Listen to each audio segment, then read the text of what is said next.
ചെറിയ ഒരു സൂഫി കഥ പറയാം. ഇബ്രാഹിം നബി അലൈഹിസ്സലാമിനെ തീയിലിട്ട അവസരത്തിൽ കാട്ടിൽ നിന്നും എല്ലാ മൃഗങ്ങളും ആ ഒരു രംഗം കാണാൻ ഓടി വരികയാണ്. പുലിയുണ്ട്, സിംഹം, ആന, കടുവ, അങ്ങനെയുള്ള എല്ലാ മൃഗങ്ങളും ആ ഒരു രംഗം കാണാൻ അവിടെ എത്തുകയാണ്. തീ ആളിപ്പടരുകയാണ്. ഇത് കണ്ട് മൃഗങ്ങളെല്ലാം അന്തം വിട്ടു നിൽക്കുകയാണ്.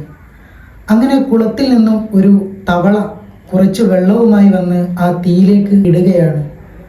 അപ്പം ഇതൊക്കെ കണ്ട മറ്റു മൃഗങ്ങൾ തവളയോട് ചോദിച്ചു, നീ വെള്ളം തീയിലേക്ക് ഇട്ടതുകൊണ്ട് എന്താണ് ഉപകാരം? ആ തീ അണഞ്ഞോ?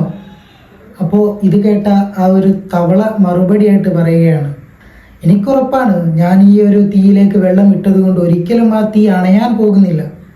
പക്ഷെ എനിക്ക് നാളെ അള്ളാഹുവിൻ്റെ കോടതിയിൽ മറുപടി പറയണം. എനിക്ക് കഴിയുന്നത് ഞാൻ ചെയ്തു എന്ന് പറയാൻ എനിക്ക് കഴിയണം. അതിനുവേണ്ടിയാണ് എന്നെക്കൊണ്ട് കഴിയുന്ന രൂപത്തിൽ ഞാൻ ഈ ഒരു പ്രവർത്തനം ചെയ്തത്. താങ്ങാൻ പറ്റുന്നത് ചെയ്താൽ മതി, ഒരുപാടൊന്നും ചെയ്യണ്ട.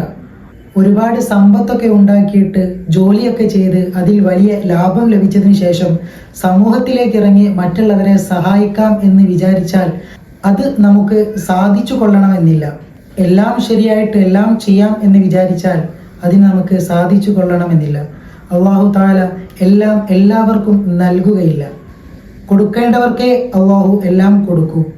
കിട്ടിയവർ അള്ളാഹുവിൻ്റെ കോടതിയിൽ വിചാരണക്ക് നിൽക്കുന്ന അവസരത്തിൽ അതിന് മറുപടി പറയേണ്ടി വരും. അതുകൊണ്ട് തിരിച്ചു പോകുന്നതിനു മുന്നേ മനുഷ്യരുടെ ജീവിതത്തിൽ ചില നല്ല കാര്യങ്ങൾ അവശേഷിപ്പിക്കാൻ നമുക്ക് സാധിക്കണം.